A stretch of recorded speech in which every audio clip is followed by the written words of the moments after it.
Aku kau. Orang mana? Mana kata kau? Oh, kader, tentang kader ya. Orang PDI nyuruh kau? Iya, Bang. Oh, kader ya. Orang PDI nyuruh kau? Iya, Bang. Siapa namanya? Siapa yang nyuruh kau siapa? Budi namanya, Pak. Budi apa? Berdua tadi kami tangkap nih, Pak. Lari satu kami tangkap. Saya tidak berkompetisi dengan Bapak Presiden Jokowi.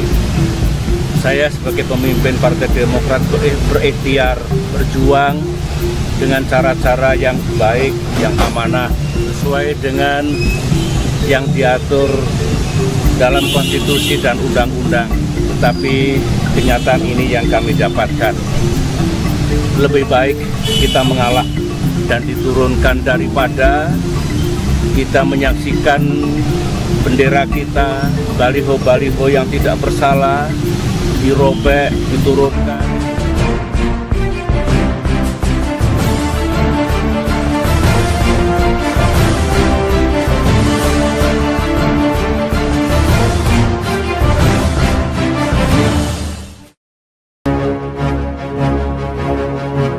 Membongkar kejanggalan insiden baliho Demokrat, drama terbaru SBY, sumber narasi sewot.com. Selain dikenal agak lambat mengambil keputusan, satu hal yang cukup membekas di hati rakyat dari seorang SBY, Susilo Bambang Yudhoyono, Presiden RI ke-6 itu, adalah sikapnya yang cenderung cengeng setiap kali ia mendapat serangan dari lawan politiknya, atau ketika ia didemo oleh masyarakat terkait berbagai kebijakannya. Tidak jarang SBY menyampaikan curahan dan kegundahan hatinya lewat sebuah konferensi pers yang diliput oleh para juru warta dengan puluhan kamera televisi mengarah kepada pendiri partai berlogo Mercy itu. Para awak media rela menunggu berjam-jam hanya untuk meliput ungkapan kegalauan sang jenderal bintang 4 itu. Memang begitulah SBY, menempatkan diri seolah-olah sedang dizalimi atau seolah-olah menjadi korban atau playing victim, menjadi senjata andalan SBY dalam aktivitas politiknya.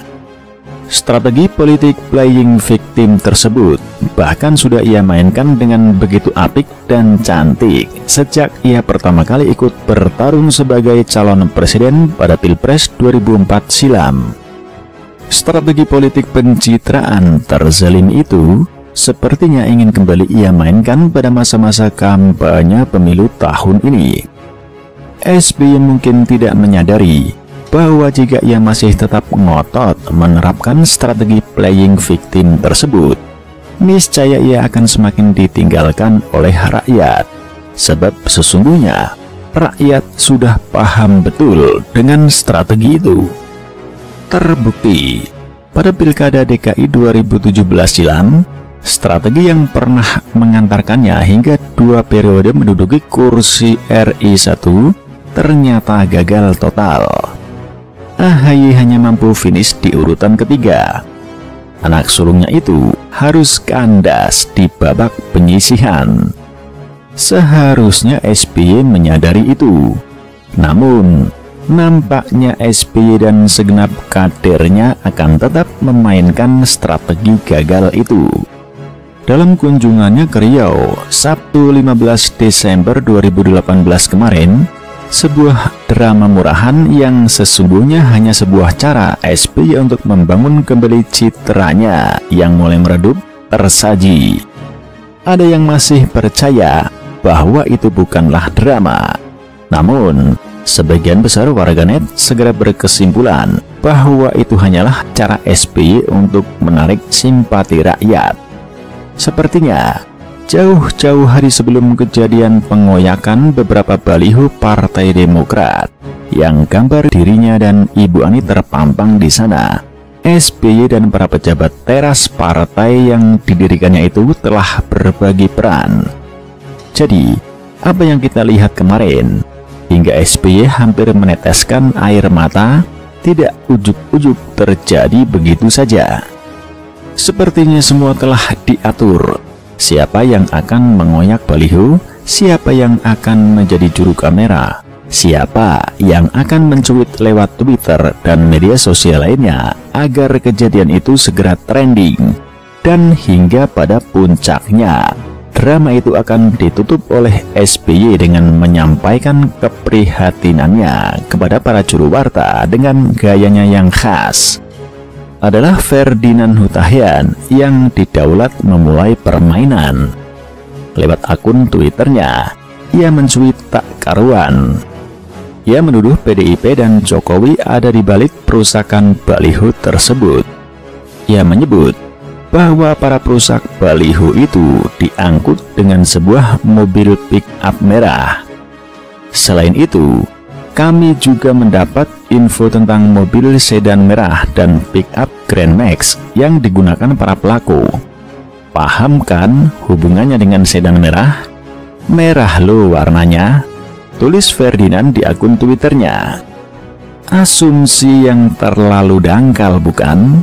Sebodoh itukah PDIP jika benar-benar ingin merusak baliho-baliho itu? Jadi mirip-mirip drama Setia Novanto dan Ratna Sarumpait yang sangat memalukan itu. Mau berbohong dan menipu rakyat, tapi kurang profesional. Layaknya drama kacangan anak TK. Kader-kader yang lain seperti Hinca Panjaitan, Andi Arief, dan sang putra mahkota AHY juga turut memviralkan drama itu dengan cuitan-cuitan mereka yang seakan-akan menuduh rezim Jokowi sebagai otak di balik perusakan baliho itu. Berita itu segera menyebar dan ditanggapi beragam oleh para netizen. Lalu dengan begitu dramatis, seakan ingin menitikkan air mata, SBY mengakhiri episode pertama drama itu. Ia berucap, "Saya ini bukan capres. Saya tidak berkompetisi dengan Bapak Presiden Jokowi. Saya sebagai pemimpin Partai Demokrat berikhtiar, berjuang dengan cara-cara yang baik, yang amanah, sesuai dengan yang diatur dalam konstitusi dan undang-undang. Tapi kenyataan ini yang kami dapatkan. Oleh karena itu, saya perintahkan kepada Sekjen dan pemimpin Demokrat di Riau dan Pekanbaru agar semua atribut ucapan selamat datang atas kunjungan saya ke Riau dan bendera Demokrat diturunkan. Lebih baik mengalah dan diturunkan daripada bendera-bendera kita, baliho-baliho yang tidak bersalah dirobek." Mungkin memang begitulah tipikal seorang SBY. Ketika rumahnya tiba-tiba saja digeruduk oleh sekelompok massa beberapa waktu lalu, dengan begitu lebaynya ia segera menyalahkan Jokowi dan Kapolri. Pun pada Pilkada Jabar lalu, ia juga menyalahkan Jokowi karena ia merasa bahwa TNI, BIN, dan Polri tidak netral, sekalipun ia tidak dapat membuktikan tuduhannya itu. Kini, baliho partainya rusak. Ia kembali menyalahkan Jokowi. Aneh sekali mantan presiden yang satu ini. Ia bukan menempatkan dirinya sebagai seorang negarawan, membangun optimisme bangsa, tetapi justru sibuk mencitrakan diri demi kepentingan partainya pada pemilu tahun depan. Satu lagi yang membuat berita perusakan baliho menjadi teramat janggal adalah tertangkapnya seorang anak muda bernama Herit Suwanto yang mereka tuduh telah dibayar oleh kubu PDIP dan Jokowi. Dalam video yang beredar, Herit seperti dipaksa mengakui yang bukan perbuatannya. Agak janggal mendengar pertanyaan orang yang menginvestigasi anak muda tersebut. "Orang PDI nyuruh kau? Siapa namanya?" Lucu sekali, si penanya begitu ngotot agar si pelaku mengakui bahwa ia disuruh oleh orang PDIP. Benar-benar sebuah settingan. Para kader Demokrat itu memaksa agar ia mengakui bahwa PDIP lah otak perusakan itu. Satu lagi yang semakin meyakinkan kita bahwa perusakan itu hanyalah sebuah drama murahan dan pencitraan gaya SBY adalah dengan melihat akun Facebook Herit. Ternyata si kawan ini adalah pemuja Abdul Somad dan PKS. Ia pernah mengunggah video ceramah Abdul Somad dan meme tentang keberadaan buruh asing lewat akun Facebooknya. Jadi jelas, siapa Herit sebenarnya? Jadi SBY sebaiknya segera mengakhiri drama murahan dan pencitraan, sebab rakyat sudah paham betul strategi usang itu. 10 tahun lamanya rakyat disajikan dengan cara-cara berpolitik seperti yang saat ini sedang dia mainkan. Dan agaknya rakyat sudah tidak bisa lagi tertipu dengan strategi playing victim itu.